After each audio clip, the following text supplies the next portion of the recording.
Chers amis, bonjour et quel bonheur de vous retrouver. Au cours des dernières semaines, nous avons travaillé sans relâche à la production d'un documentaire complet, exposant l'histoire fascinante et méconnue d'une nation fière dont la trajectoire nationale fut tragiquement sabotée par les actions des puissances étrangères. En fait, à mon avis, c'est un des dossiers les plus choquants que nous avons eu à traiter sur la chaîne, mais là-dessus, je vous demande de me faire confiance. Si on choisit aujourd'hui de raconter une telle histoire dans son intégralité, eh bien, c'est parce qu'elle permet de mieux comprendre le monde qui nous entoure, en levant le voile sur ce qui se passe réellement dans les coulisses. C'est un récit spectaculaire de coups d'État, d'assassinats, de corruption, d'opérations secrètes et de complots sponsorisés par la France, le Canada et les États-Unis afin de prolonger la domination financière et géopolitique face au pays le plus pauvre dans l'hémisphère ouest. Voici l'histoire complète et non censurée de la République d'Haïti. Évidemment, c'est un sujet extrêmement controversé, donc avant de commencer, je tiens à remercier chaleureusement le sponsor de cet épisode, à savoir CyberGhost VPN. Votre sécurité en ligne n'a pas de prix et pourtant, CyberGhost VPN réalise des offres spéciales en cette fin d'année afin de faire de belles économies. On sait désormais tous ce qu'est un VPN et à quel point il est indispensable de s'en équiper pour protéger vos informations personnelles, cacher votre adresse IP et crypter vos données. CyberGhost VPN est très facile d'utilisation et il se démarque des autres VPN grâce à sa politique de transparence. Avec eux, vos données ne sont ni collectées ni partagées. Mieux, elles sont cryptées et elles sont illisibles par CyberGhost VPN eux-mêmes. CyberGhost VPN est le leader mondial dans l'industrie de la sécurité et de la confidentialité avec plus de 38 millions d'utilisateurs et 5 étoiles sur Trustpilot. Ils sont chaudement recommandés par Clubic, Presse Citron et Journal du Geek. Protégés jusqu'à 7 appareils iOS, Windows et Android avec un seul abonnement. Vos proches et vos amis seront ravis d'en profiter avec vous, d'autant plus que CyberGhost VPN vous permet d'avoir accès à tout le contenu restreint, comme par exemple les catalogues de tous les pays de Netflix, Disney+ et Amazon Prime. CyberGhost VPN a mis en place une nouvelle offre très avantageuse, seulement 2,03 € par mois et pas moins de 4 mois gratuits. Vous avez toujours une garantie de 45 jours satisfait ou remboursé, un support disponible 24 heures sur 24 et 7 jours sur 7. Cliquez sur le lien dans la description pour bénéficier de tous ces avantages.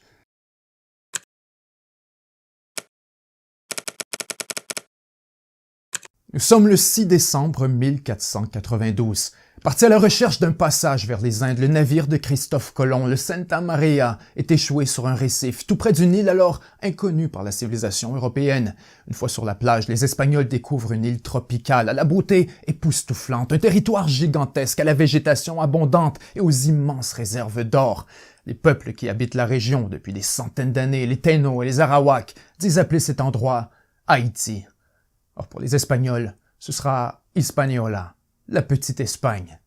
Rapidement, ils installent une colonie, creusent des mines d'or et transforment la population locale en esclaves, travaillant dans des conditions atroces. En fait, les conditions de vie deviennent si difficiles que seulement 20 ans après l'arrivée de Christophe Colomb, les Taínos et les Arawaks sont pratiquement rayés de la carte, décimés par les maladies et par la brutalité du régime d'esclavage. Pour remplacer la main-d'œuvre perdue, les Espagnols font venir toujours plus d'esclaves en provenance des îles environnantes et d'Amérique du Sud. Pendant des années, la colonie est extrêmement lucrative et en fait, c'est seulement lorsque les mines d'or sont complètement épuisées que les Espagnols finissent par perdre intérêt. Lorsque les premiers pirates français arrivent sur l'île au 16e siècle, ils constatent très rapidement que le climat y est absolument parfait pour la culture de certaines des récoltes les plus lucratives de l'époque, notamment le sucre et le café. Les plantations se multiplient, les Français s'installent sur l'île de manière permanente. Ils fondent Cap Français et font venir quelques 5000 esclaves supplémentaires afin de servir leurs intérêts. Lorsque les Espagnols cèdent officiellement un tiers de l'île aux Français suite à un traité de paix signé en Europe, ceux-ci changent le nom de la colonie pour Saint-Domingue et s'affairent à la transformer en un véritable carrefour mondial pour l'exportation du sucre et du café. À son pic, la colonie récolte plus de 60% du café vendu sur toute la planète et pas moins de la moitié de la production mondiale de sucre. Saint-Domingue, c'est carrément la vache à lait de l'Empire français, la possession la plus lucrative et de loin, alors que des économistes estiment qu'autour de 1750, elle génère 50% du produit national brut de l'Empire français. Bon, bien sûr, derrière le succès commercial se cache une affreuse réalité. Car la vérité, c'est que Saint-Domingue est alors la définition la plus pure d'une colonie d'esclaves. Chaque année, la France en fait venir 15 000 de plus afin de remplacer les morts, les évadés, les malades, mais aussi afin de combler la demande croissante pour la main-d'œuvre sur les plantations. En 1789, la colonie compte 30 000 Européens pour plus de 500 000 esclaves, pour la plupart africains. Face à un tel déséquilibre, les Français qui habitent Saint-Domingue sont terrifiés à l'idée d'une révolte. De plus en plus, la tension monte avec les esclaves alors que les Français imposent le Code noir, un ensemble de lois et de règlements racistes définissant notamment les esclaves comme des meubles. Le problème, c'est que plusieurs esclaves ayant acheté leur liberté acquièrent eux-mêmes une certaine richesse alors qu'ils participent activement au système d'esclavage contre d'autres noirs. N'est alors l'expression « riche comme un créole ». Et ces nouveaux riches ne manquent pas de réclamer des droits égaux avec les Blancs. Ce qu'il faut comprendre, c'est que le monde est alors au beau milieu d'une profonde transformation. En France, c'est la Révolution, la fin de la monarchie et surtout la création de la Déclaration des droits de l'homme. Soudainement, la liberté n'est plus qu'une simple vertu, c'est un droit et même un devoir. Lorsque la France accorde à Saint-Domingue le droit de s'auto-gouverner, mais qu'elle ignore les demandes des Noirs et des esclaves, c'est le début d'une guerre civile qui s'ouvre sous le thème de la Révolution française, mais qui rapidement se transforme en véritable révolte d'esclaves, alors que ceux-ci choisissent de s'unir contre les Français. Au nord de l'île, les esclaves se soulèvent, tuent leurs maîtres, et c'est ainsi que débute une nouvelle révolution, la Révolution haïtienne. Pendant plus de 10 ans, les esclaves de Saint-Domingue se battent pour la liberté dans une campagne d'une violence absolument indescriptible. Le leader de la Révolution, Toussaint Louverture, émerge alors comme un symbole de la résistance face au colonialisme, repoussant tour à tour les troupes des plus grandes armées du monde, autant françaises, espagnoles que britanniques. Lorsque la poussière retombe, Toussaint Louverture agit comme leader de facto de la colonie, se rapprochant de la France, mais dirigeant Saint-Domingue comme il l'entend. Et ça, c'est loin de plaire à tout le monde sur le vieux continent. Un certain Napoléon Bonaparte devient premier consul de France, brisant largement les principes de la Révolution et rétablissant les ambitions de grandeur de l'Empire français. Napoléon n'a que faire de Toussaint Louverture, donc en 1802, il envoie son beau-frère afin de reprendre possession de Saint-Domingue, rétablir l'esclavage et surtout relancer les lucratives plantations. Pour briser la révolution haïtienne, Louverture est mis sur un bateau, envoyé vers la France et emprisonné dans des conditions atroces avant d'y mourir. Encore aujourd'hui, tous les enfants haïtiens connaissent par cœur ce qui fut rapporté comme les derniers mots de Louverture avant d'être déporté. En me renversant, on a abattu à Saint-Domingue que le tronc de l'arbre de la liberté. Il repoussera, car ses racines sont profondes et nombreuses. Si ces mots sont aujourd'hui célèbres, c'est parce qu'ils se sont avérés prophétiques. Dans les mois qui suivent, les Français sont chassés de Saint-Domingue par une rébellion violente et brutale qui exige maintenant rien de moins que la liberté totale et entière. Fini les compromis. En 1804, le nouveau leader de la Révolution, Jean-Jacques Dessalines, proclame enfin l'indépendance de Saint-Domingue, rétablissant du même coup le nom choisi par les aborigènes des centaines d'années plus tôt. C'est donc la naissance de l'Empire d'Haïti. Pour symboliser la fin définitive de la domination blanche, Dessalines saisit un drapeau français et en tranche le blanc de son épée, créant ainsi le drapeau haïtien. Lorsqu'il proclame le nouvel État, Dessalines est animé d'un profond désir de vengeance envers les colons français qui ont abusé des Noirs pendant des années. Dès le début de son règne, il ordonne le massacre de tous les Blancs se trouvant sur l'île, à quelques rares exceptions. Les troupes de Dessalines passent de village en village, massacrant quelques 5000 Français au milieu de la nuit, en utilisant des armes blanches pour éviter d'alerter les villages suivants. Dans la nouvelle Constitution, les Blancs qui sont épargnés se voient explicitement interdire le droit à toute forme de propriété. Évidemment, le monde occidental est absolument choqué par les actions du nouveau régime. Plusieurs pays refusent de reconnaître Haïti alors que d'autres vont même jusqu'à le boycotter, poussant son économie jusqu'au bord du précipice. Le problème, c'est qu'en interdisant aux Blancs le droit de propriété, eh bien Haïti se retrouve coupé de la finance mondiale et de toute forme de capital étranger à un moment critique de sa reconstruction. Bien sûr, il y a toujours le sucre et le café. Or, sur les plantations, la fin de l'esclavage déclenche une baisse rapide et marquée de la production ainsi que de la rentabilité, à un tel point que Dessalines va jusqu'à forcer les esclaves affranchis à retourner au travail forcé, une décision qui s'avère extrêmement impopulaire auprès de la population, qui se sent alors trahie par sa propre révolution. La tension monte, Et en 1806, seulement 2 ans après avoir fondé l'Empire d'Haïti, Dessalines est assassiné par ses généraux qui se divisent le pays et dirigent séparément un territoire morcelé pendant près de 15 ans. En fait, c'est seulement plusieurs années après le départ des Français en 1820 que le territoire est finalement unifié par Jean-Pierre Boyer, qui émerge alors comme le leader d'un nouvel État, la République d'Haïti. La production de café reprend et lentement mais sûrement, Haïti se relève enfin de sa propre révolution. En fait, il ne manque plus qu'une chose pour être un État à part entière et c'est la reconnaissance officielle par au moins une des grandes puissances mondiales. À ce moment, les Britanniques refusent par crainte d'un conflit avec la France alors que les Américains sont terrifiés à l'idée d'une révolte de leurs propres esclaves, donc ils refusent de reconnaître Haïti. Il ne reste plus que la France. Cette puissance coloniale expulsée par la Révolution quelques 20 ans plus tôt. Mais Boyer n'a aucun autre choix. Il doit convaincre la France de reconnaître formellement la souveraineté de son ancienne colonie. Dans cette négociation, Paris détient toutes les cartes. La France est extrêmement amère de la manière dont s'est terminée sa présence à Haïti, donc en échange de sa reconnaissance, elle exige des paiements de réparation. Et pas les moindres. La France demande d'être payée 150 millions de francs or, soit l'équivalent de l'entièreté des revenus de l'État haïtien pour environ 10 ans. La demande est grotesque. Alors pour accompagner leurs négociateurs, les Français ont envoyé une flotte de 14 navires, armés de plus de 500 canons, afin de contraindre Haïti à consentir au paiement.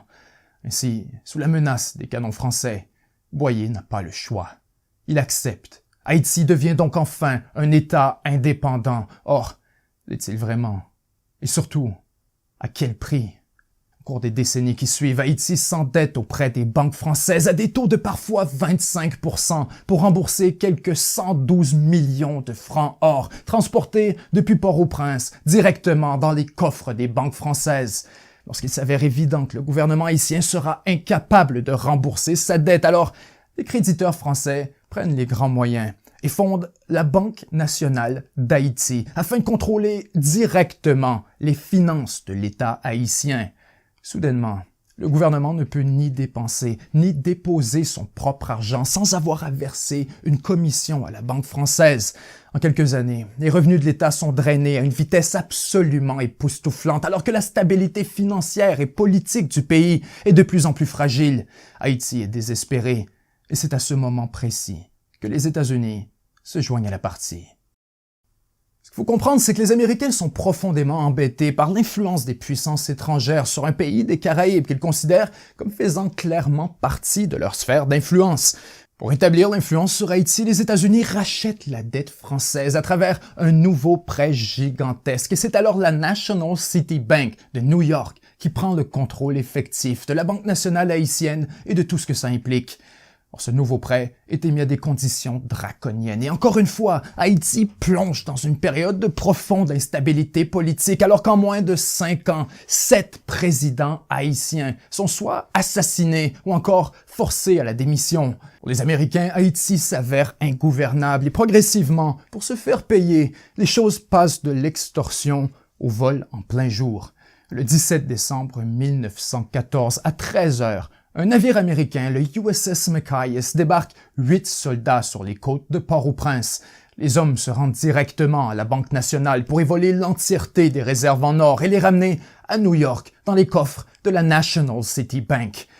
On l'appellera le vol de 1914. Bien sûr, le gouvernement haïtien est scandalisé, choqué par le culot des Américains. Il dénonce un vol effronté des réserves de sa banque centrale, une invasion flagrante de sa souveraineté. Alors, les Américains n'ont que faire.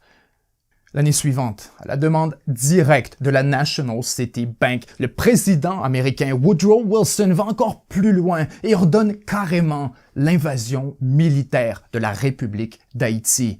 Ultimement, ce sont plus de 5000 soldats américains qui seront déployés pour occuper Haïti pendant plus de 20 ans.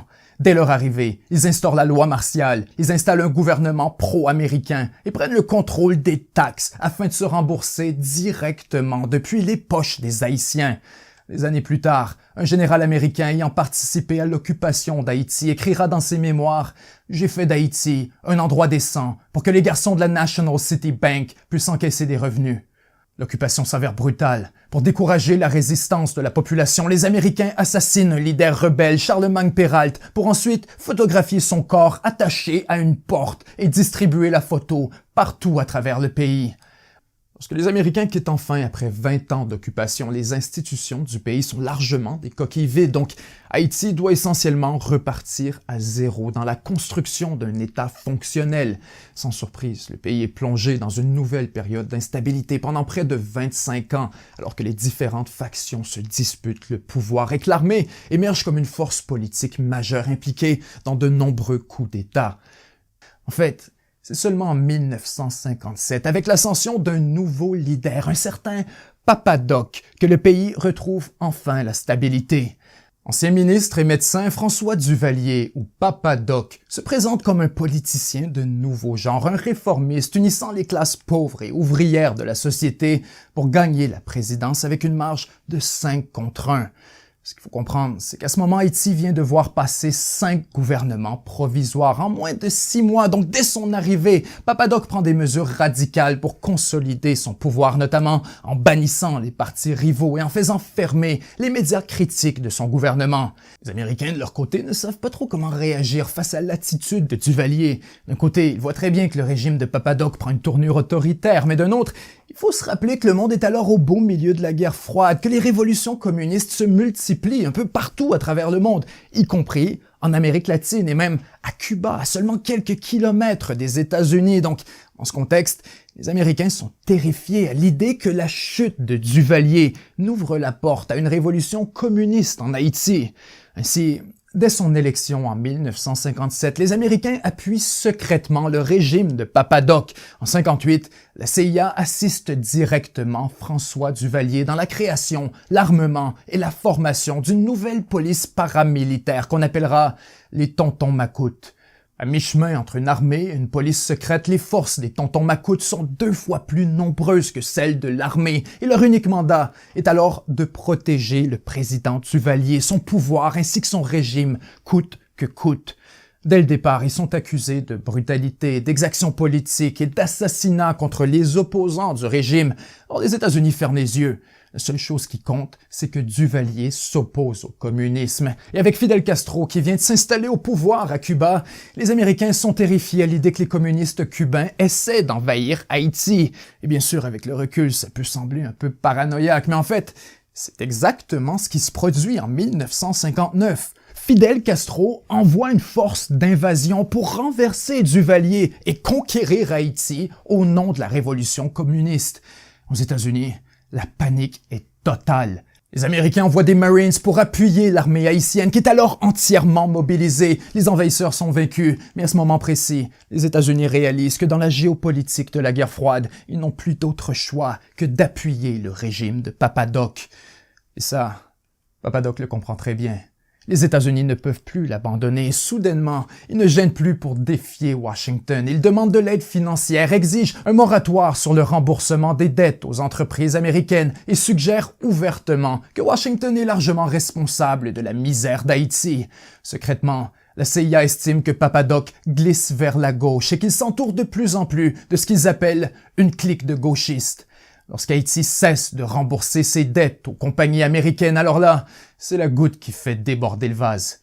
Le président John F. Kennedy perd patience et ordonne carrément le renversement du régime Duvalier par la CIA. En 1963, les Américains finissent enfin par reconnaître que leur stratégie est un échec. Ils renouent avec Duvalier, rétablissent le financement d'Haïti et Duvalier profite du contexte pour se proclamer président à vie après un référendum gagné avec 100% des voix. À partir de ce moment, et pour les années qui suivent, les États-Unis ferment délibérément les yeux sur les abus des Tontons Macoutes ainsi que sur la corruption flagrante du régime de Papa Doc. Le pays plonge dans une période de stabilité autoritaire marquée par un spectaculaire déclin économique. Et lorsque Papa Doc décède en 1971, c'est son fils, Jean-Claude Duvalier, surnommé Baby Doc, qui hérite du pouvoir, devenant ici le plus jeune président du monde à seulement 19 ans. Une fois au pouvoir, Baby Doc comprend rapidement que son sort sera largement déterminé par la nature de sa relation avec les États-Unis. Ici, il fait tout pour se rapprocher de Washington, notamment en s'opposant au communisme, bien sûr, mais surtout en signant avec les États-Unis toute une multitude de traités économiques et diplomatiques de manière à ouvrir Haïti à l'investissement étranger. En quelques années, Baby Doc devient le chouchou de Washington, alors que les États-Unis le récompensent avec des centaines de millions de dollars en contrats et en aide humanitaire afin de le maintenir au pouvoir pendant plus de 15 ans. C'est seulement au milieu des années 1980 que les choses commencent à dégénérer pour le régime Duvalier. Les Haïtiens en ont assez de la corruption du gouvernement, des arrestations arbitraires, de la répression violente par les tontons macoutes, mais surtout de la proximité complice avec les États-Unis. Un peu partout à travers le pays, des manifestations éclatent, le peuple se soulève et pour l'administration Reagan, il devient limpide que le jeune Baby Doc ne pourra plus tenir très longtemps. Décidément, il faut intervenir. Sans quoi, dit-on, Haïti pourrait tomber aux mains de l'Union soviétique, de Cuba et du communisme international. Plus que tout, les Américains veulent maintenir le contrôle géopolitique sur Haïti afin d'empêcher la fermeture du passage du vent, ou Windward Passage, un couloir maritime hautement stratégique vers le canal de Panama situé directement entre Cuba et Haïti. Secrètement, l'administration Reagan commence à exercer de la pression sur Duvalier afin qu'il quitte le pouvoir de manière ordonnée. Or, ce dernier refuse. En réponse, Washington met fin à l'aide financière et se met à soutenir activement les manifestants. Rapidement, Baby Doc n'a plus d'autre choix. En 86, à la demande des États-Unis, il monte à bord d'un avion militaire et part en exil vers la France. Après 30 ans de régime Duvalier, l'armée haïtienne, formée et financée par les États-Unis, émerge alors comme la force politique numéro 1 en Haïti. En quelques jours, un régime militaire est installé et les États-Unis rétablissent leur aide financière tout en s'assurant d'étendre encore plus leur influence dans la vie politique haïtienne, en mettant sur pied à travers la CIA le SIN, ou Service d'intelligence nationale, littéralement une agence d'espionnage équipée, entraînée et financée par la CIA. En gros, l'objectif est alors de sélectionner le prochain leader en manipulant les élections haïtiennes de 1987. Dès le début de la campagne, des paiements secrets sont versés à de nombreux candidats afin d'influencer le résultat électoral. Or, rapidement, les plans de la CIA sont court-circuités de manière, pour le moins, inattendue. Durant les premières semaines de l'opération, des représentants du Sénat américain chargés de superviser les activités de la CIA se rendent à Haïti afin d'y observer le processus électoral. Ils découvrent alors toute l'étendue des activités de la CIA à l'intérieur du pays. Ils sont profondément choqués par ce qu'ils observent. Ils rédigent un rapport accablant pour leurs supérieurs et immédiatement, le comité du renseignement du Sénat américain exige que la CIA donne des explications aux élus quant à ses activités en Haïti. Mais surtout, le Sénat exige que lui soit remise la liste de tous les candidats payés par la CIA. Dans un acte de défiance pratiquement inédit dans l'histoire américaine, la CIA refuse de remettre la liste et le Sénat est absolument furieux. Pour établir son autorité, dans un geste tout aussi rarissime, le Sénat américain ordonne formellement à la CIA d'abandonner immédiatement toute opération d'influence en Haïti. Pour l'agence d'espionnage, c'est un véritable tremblement de terre. Or, la CIA est loin d'avoir dit son dernier mot. S'il est impossible de contrôler le résultat des élections haïtiennes, alors elles n'auront pas lieu, tout simplement. Le matin du 29 novembre 1987, des centaines de personnes font la file pour aller voter lorsque des membres du SIN, le Service d'intelligence nationale, l'agence fondée par la CIA, ouvrent le feu sur la foule, massacrant jusqu'à 300 civils innocents. Et voilà, l'élection est annulée. Évidemment, le peuple haïtien est scandalisé devant une telle tragédie, mais surtout, il est offusqué par l'intervention des forces armées dans le processus électoral. Émerge alors un nouveau leader, un jeune prêtre du nom de Jean-Bertrand Aristide. Aristide dénonce vivement les abus et la corruption des régimes précédents. Il appelle les Haïtiens à une nouvelle révolution, cette fois contre le processus électoral, truqué d'avance, contrôlé par l'armée et noyauté par les États-Unis. lorsque les premières élections libres de l'histoire haïtienne sont finalement organisées en 1990, Aristide est élu président par une immense majorité face au candidat choisi et financé à coût de 36 millions de dollars par Washington, un ex-fonctionnaire de la Banque mondiale du nom de Marc Bazin. Les États-Unis sont absolument stupéfaits par le résultat. Aristide est élu par les classes les plus pauvres de la société en promettant plus de justice, plus de transparence et surtout la fin du colonialisme économique par les puissances étrangères. Alors pour les administrations de Ronald Reagan et George Bush, le nouveau président haïtien a surtout l'air d'un communiste, car son agenda menace directement les intérêts économiques et stratégiques des États-Unis. Dès son arrivée, il s'attaque à la corruption et s'engage dans un véritable bras de fer avec les grands employeurs afin de faire augmenter les salaires des ouvriers. Rapidement, la bourgeoisie du pays se retrouve opposée aux politiques d'Aristide et les États-Unis sautent sur l'opportunité pour déstabiliser le nouveau président. À travers la CIA, l'International Republican Institute, l'USAID et le National Endowment for Democracy, les États-Unis financent une vaste campagne d'influence afin de ternir l'image d'Aristide auprès des Haïtiens, des médias et de la communauté internationale. Rappelons qu'à ce moment, les États-Unis interviennent un peu partout à travers la région. Nicaragua, El Salvador, Bolivie, Honduras, Grenade, Panama. À Washington, Haïti n'est qu'un bout de papier parmi la pile. Seulement 8 mois après son arrivée au pouvoir, Jean-Bertrand Aristide est victime d'un coup d'État et remplacé par un agent de la CIA du nom de Raoul Cedras. Marc Bazin, le candidat favori de Washington, est quant à lui désigné premier ministre. On apprendra d'une source proche de Cedras que des agents de la CIA se trouvaient carrément à ses côtés au quartier général de l'armée pendant le coup d'État. Cette fameuse source, c'est nul autre qu'Emmanuel Constant. Des années plus tard, Constant confie à l'émission 60 Minutes aux États-Unis qu'il a lui-même été payé par la CIA afin de fonder une escouade de la mort ciblant directement les supporters d'Aristide. On l'appelle le FRAP. Durant la junte militaire, l'organisation terrorise la population haïtienne alors que plusieurs milliers de partisans d'Aristide sont torturés ou massacrés à coups de machette.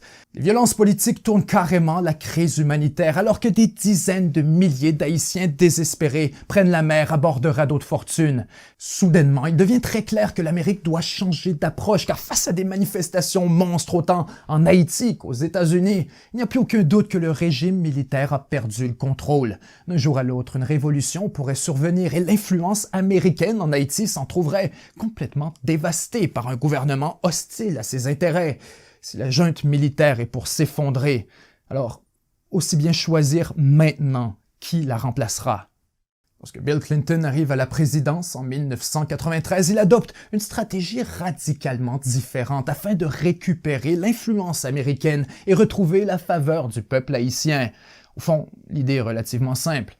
Puisqu'Aristide est si populaire en Haïti, alors pourquoi s'y opposer quand on pourrait plutôt l'utiliser? Pour réellement contrôler la politique haïtienne, alors suffit de retourner Aristide au pouvoir en lui imposant un certain nombre de conditions, nommément qu'il accepte d'appliquer à la lettre les prescriptions du Fonds monétaire international. Mis au pied du mur, Aristide accepte les conditions américaines. Pour certains, c'est un pacte avec le diable. Pour d'autres, c'est un pacte nécessaire pour retrouver la démocratie. Et en fait, Aristide est lui-même parfaitement conscient du jeu de coulisses dont il fait l'objet. Des années plus tard, il affirme en 1994, Clinton avait besoin d'une victoire de politique étrangère et un retour de la démocratie à Haïti lui offrait cette opportunité. Nous n'avons jamais eu la moindre illusion à l'effet que les Américains partageaient nos objectifs profonds. Sans eux, nous n'aurions jamais pu rétablir la démocratie. Dans les mois qui suivent, les États-Unis prennent les grands moyens pour forcer la transition politique, alors que dans les coulisses, ils préparent carrément les plans pour une invasion militaire de la République d'Haïti, une invasion massive impliquant plus de 20 000 soldats soutenus par 2 porte-avions. On l'appellera Operation Uphold Democracy. Le 19 septembre 1993, l'armée américaine débarque sur les côtes d'Haïti et prend le contrôle du pays en moins de 24 heures. Devant l'inévitable, le gouvernement militaire accepte de céder sa place et Raoul Cedras, le leader installé avec l'aide de la CIA 24 mois plus tôt, se voit pour sa part offrir un parachute doré vers Panama avec $1 million ainsi que des paiements mensuels pour 3 villas. Pour cacher leur lien avec la dictature militaire, les Américains volent quelques 150 000 documents officiels appartenant à l'État haïtien et en seulement quelques jours, la voie est libre pour le retour d'Aristide. Une fois au pouvoir, celui-ci est forcé d'appliquer les demandes du FMI et de la Banque mondiale, causant la colère de la population lorsqu'il tente de reculer sur ses politiques économiques en désavouant le premier ministre choisi par Washington. Les États-Unis gèlent toute forme de financement à son gouvernement et avec un pays toujours occupé par les troupes américaines, il est forcé de renoncer à sa candidature pour un deuxième mandat à la présidence. Lorsqu'il cède sa place, les Américains célèbrent. Enfin, ils sont débarrassés du prêtre haïtien. Or, ce qu'ils ignorent, c'est qu'Aristide est alors très loin d'avoir dit son dernier mot et qu'en fait, l'histoire ne fait que commencer. Dès l'élection suivante, en 2000, après 5 ans sur les lignes de côté, Jean-Bertrand Aristide fait un grand retour sur la scène politique, surprenant l'Amérique et remportant les élections dans un véritable raz-de-marée. Avec la France et l'Union européenne, les États-Unis suspendent tous les prêts envers Haïti. Ils bloquent l'aide humanitaire et mettent tout en œuvre pour déstabiliser le nouveau gouvernement Aristide. L'administration Bush fournit plus d'1,2 million de dollars à l'opposition, une somme énorme pour la politique haïtienne. Pour exacerber les violences et donner l'impression que le gouvernement Aristide perd le contrôle, les États-Unis déploient secrètement 200 soldats d'élite des forces spéciales afin de former des milices paramilitaires en République dominicaine et lancer des attaques clandestines contre Haïti. Malgré les multiples tentatives de déstabiliser Aristide, ce dernier demeure extrêmement populaire auprès du peuple haïtien, car au lieu de se soumettre à la volonté des puissances étrangères, il s'attaque de plus en plus à la toxicité de leur influence. En fait, plus le temps passe, plus Aristide est convaincu que les abus impérialistes sont la véritable racine de la misère haïtienne. Durant son exil, il a étudié l'histoire d'Haïti, a découvert avec stupéfaction l'histoire de la dette d'indépendance versée à la France. À son avis, c'est sans équivoque. La France a extorqué Haïti par la force, et ainsi, Paris doit rembourser l'argent. Aristide est obsédé par la question, il fait le calcul et estime qu'en dollars américains, avec intérêt et inflation, la France doit rembourser à Haïti 21 milliards 685 millions 135 571,48 dollars US. Au départ, les Français sont presque amusés par la demande. Pour eux, la notion d'un remboursement est absurde et carrément ridicule. Or, le problème, c'est qu'Aristide est absolument sérieux. Il mentionne ouvertement la question dans ses discours et chaque fois la foule est en délire. Le 1er janvier, Aristide remplace la salve de 21 coups de canon en listant 21 choses qu'Haïti pourrait enfin se permettre lorsque les 21 milliards seraient remboursés. 21 points en attendant 21 milliards restitution.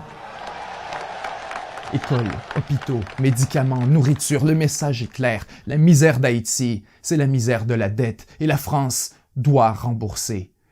Partout à travers le pays, le nombre 21 devient un véritable symbole, un slogan qu'on affiche sur des panneaux avec les mots « restitution »,« réparation ». Haïti engage une firme française pour la représenter en cours et cherche un tribunal pour traiter la cause. Lorsqu'Aristide se met à organiser des rencontres avec les leaders d'anciennes colonies françaises afin de les convaincre de joindre la lutte pour les réparations, c'est la goutte qui fait déborder le vase. Cette fois, la France n'entend plus du tout à rire face à la menace de plus en plus crédible d'un véritable domino de demandes de réparation de la part de toutes les anciennes colonies. Vraisemblablement, Aristide a franchi une ligne rouge et cette fois, il doit partir. C'est ainsi qu'une rencontre secrète est tenue au lac Meech entre notamment le Canada, les États-Unis et la France afin de discuter de ce qu'on qualifie du problème haïtien. Tout ce qu'on vient qu'Aristide doit partir et qu'il est hors de question d'attendre les prochaines élections. Et voilà donc la naissance informelle de ce qu'on appellera le Core Group, un groupe de puissances étrangères responsable dans les coulisses de la gestion des affaires haïtiennes. Décembre 2003, l'envoyé de la France se présente au palais présidentiel à Port-au-Prince afin de livrer un avertissement au président d'Haïti. « Ça sent le roussi pour vous », dit le Français, prévenant Aristide qu'il serait bientôt renversé du pouvoir et qu'il ferait mieux de fuir tout de suite pour éviter de connaître le même sort que Salvador Allende, tué par ses hommes au palais présidentiel. Quelques semaines plus tard, dans la nuit du 28 février, l'ambassadeur de France et l'ambassadeur des États-Unis débarquent au palais présidentiel flanqués par des soldats américains. Manu Militari, ils exigent la lettre de démission du président Aristide et l'informent que les forces spéciales canadiennes et américaines ont déjà commencé l'invasion du pays. Face à l'inévitable, Aristide accepte. On lui dit ensuite qu'on l'amène dans une conférence de presse, mais plutôt, on l'amène à l'aéroport et on l'embarque de force dans un avion américain qui l'amène en exil vers la République centrale africaine, un pays où il n'a jamais mis le pied.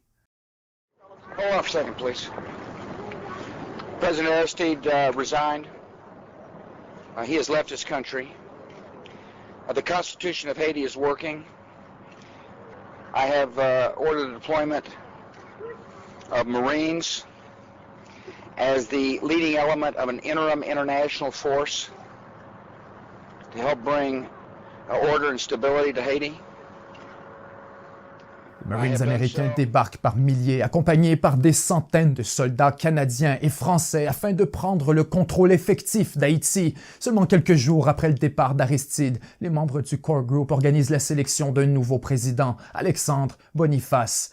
Dans l'un de ses premiers gestes en tant que président, il émet une requête officielle au Conseil de sécurité de l'ONU pour le déploiement immédiat d'une force internationale de maintien de la paix en Haïti.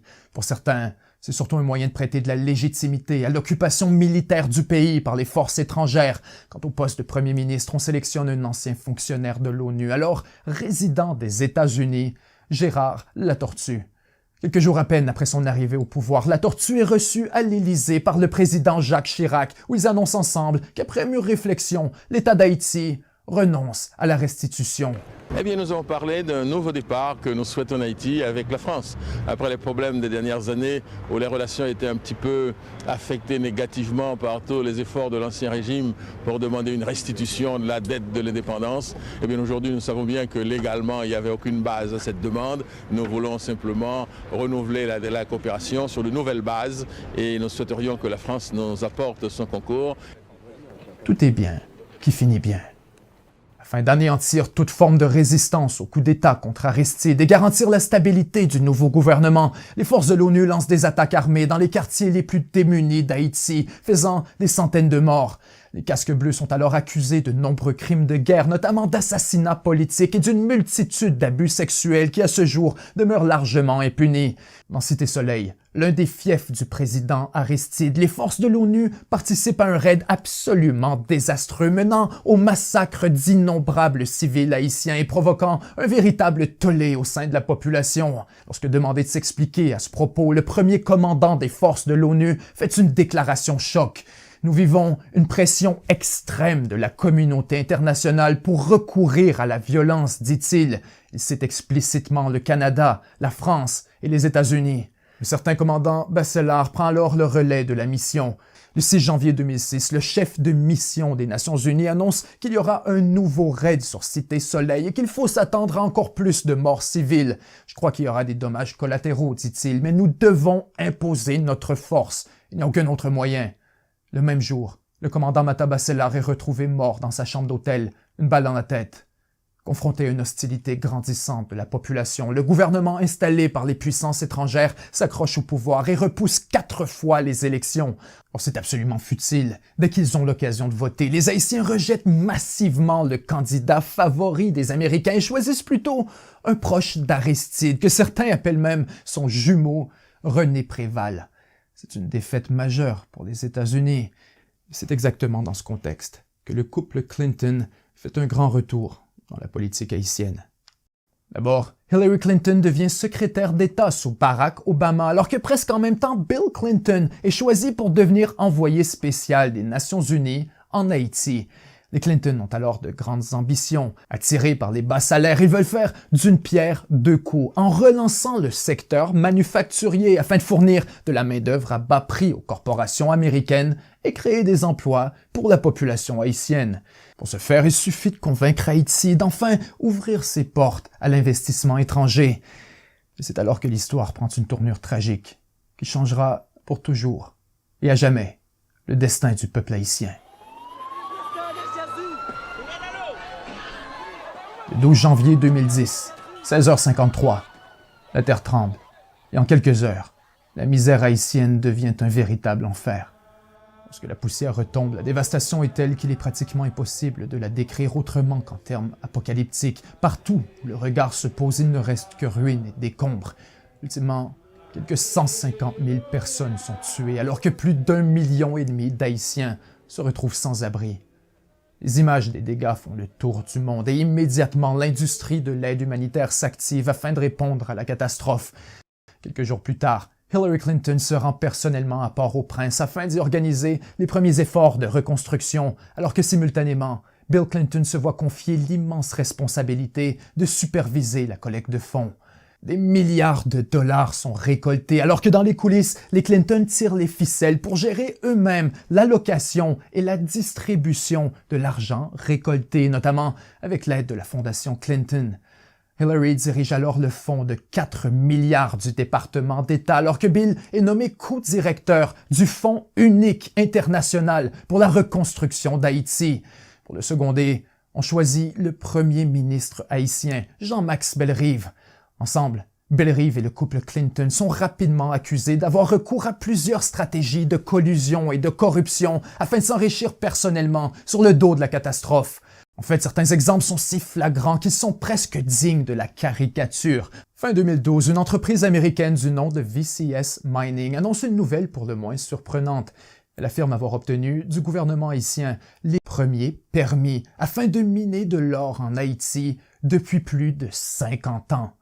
Plusieurs sont stupéfaits et se demandent comment c'est possible. Or, on apprend plus tard que Jean-Max Bellerive, le co-directeur de Bill Clinton, a reçu 8 000 $ de la part du patron de VCS Mining et que ce même patron a aussi versé quelques 20 000 $ à la Fondation Clinton afin de devenir membre officiel du Clinton Global Initiative.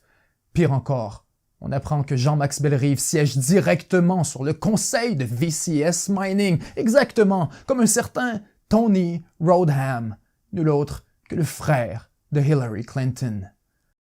En fait, de tous les milliards de dollars récoltés pour la reconstruction, seulement 2% sont versés à des organisations haïtiennes, alors que le reste se retrouve largement versé à des contracteurs américains.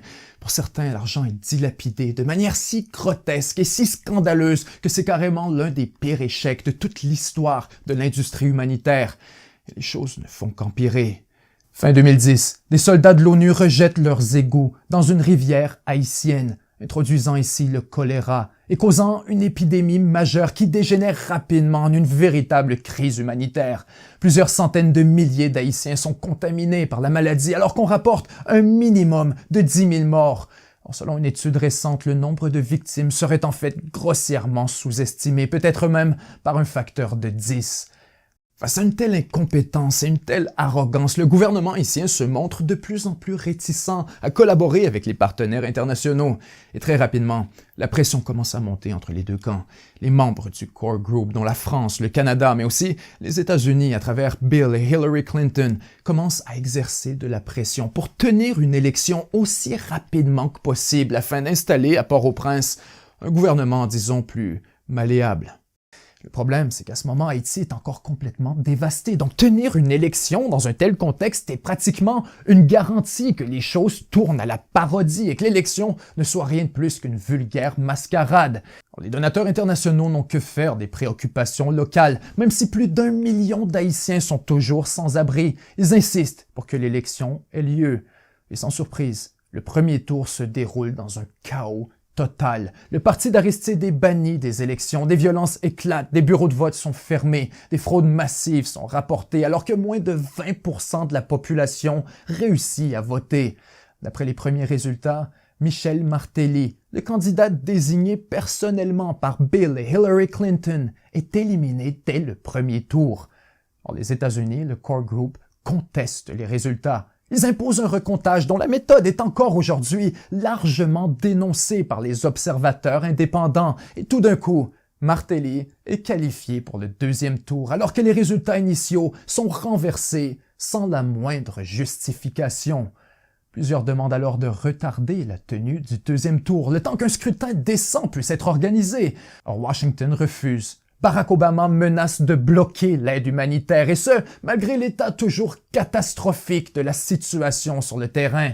Lorsque Martelly est officiellement désigné président à l'issue d'un deuxième tour tout aussi controversé, il affirme qu'Haïti est maintenant ouverte pour les affaires, et comme premier ministre, il choisit le chef d'état-major du bureau de Bill Clinton, Gary Conille.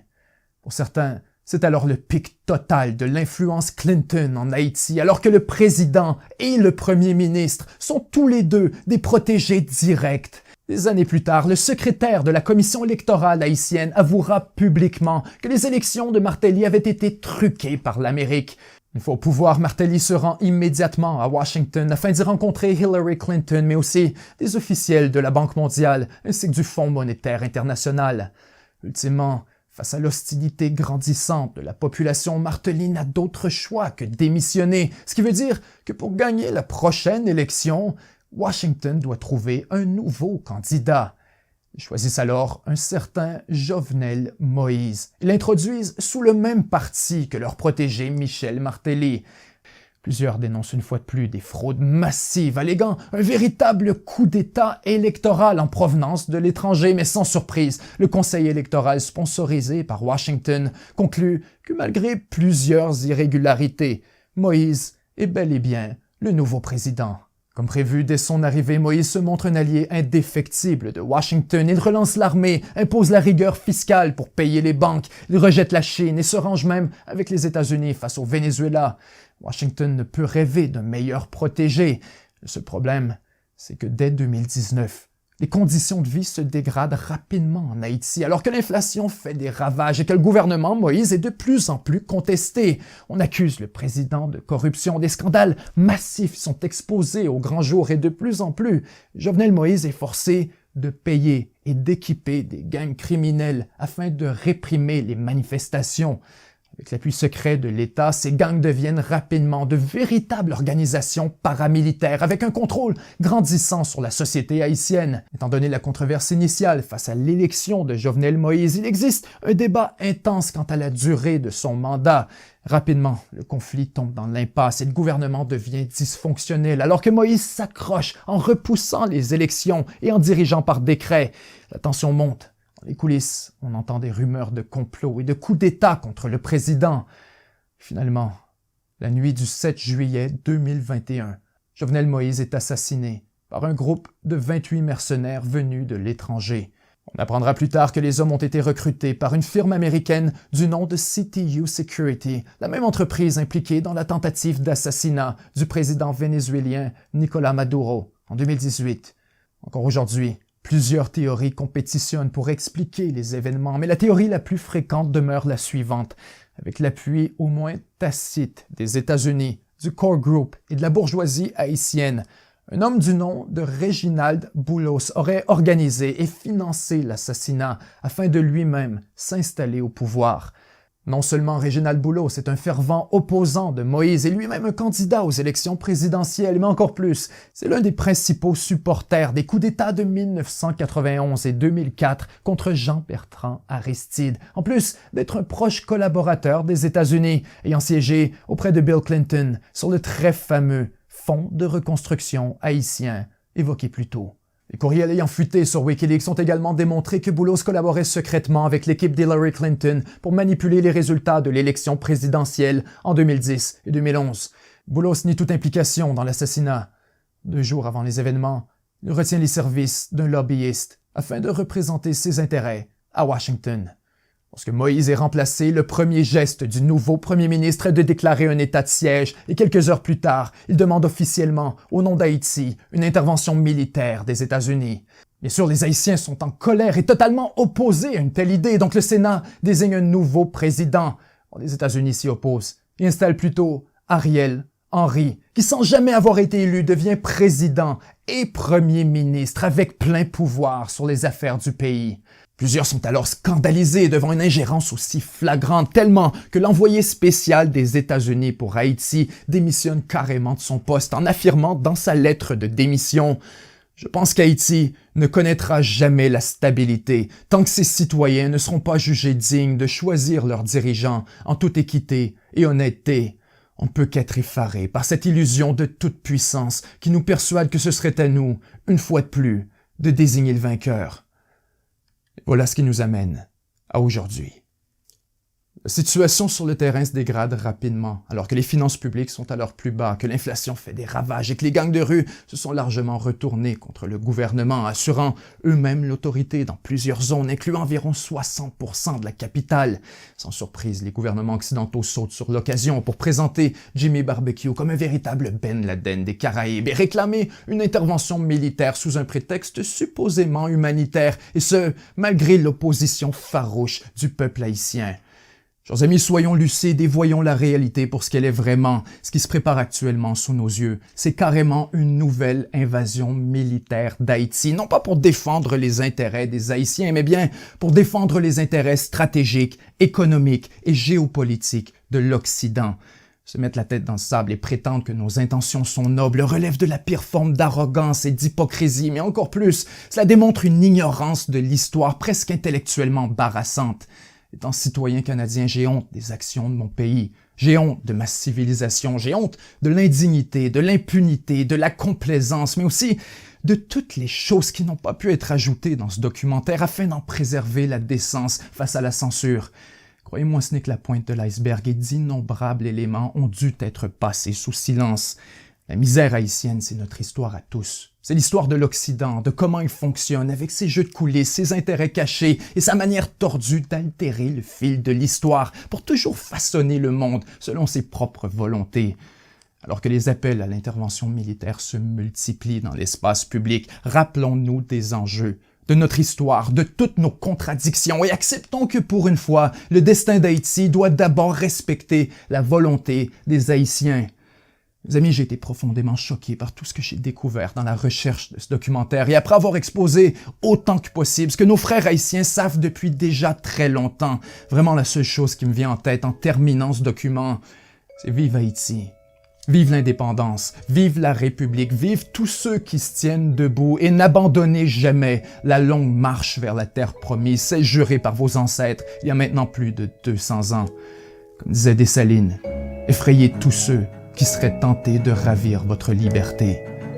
Vous êtes nos frères et nous sommes avec vous. C'était Benjamin Tremblay et 7 jours sur Terre. À très bientôt. Chers amis, je vous remercie infiniment d'avoir été là et c'est toujours un plaisir de passer un moment avec vous. Un merci particulier à chacun de nos membres exclusifs puisque c'est surtout grâce aux contributions mensuelles du public si nous pouvons produire du contenu de qualité, traiter d'enjeux plus complexes et controversés. Pour devenir membre et profiter en direct d'une revue de presse d'1 heure à chaque semaine, rendez-vous au 7jourssurterre.com/abonnement. En terminant, n'oubliez pas l'offre de CyberGhost VPN, seulement 2,03 € par mois et 4 mois gratuits avec une garantie de 45 jours satisfaits ou remboursés et un support disponible 24 heures sur 24 et 7 jours sur 7. Cliquez sur le lien dans la description pour bénéficier de tous ces avantages.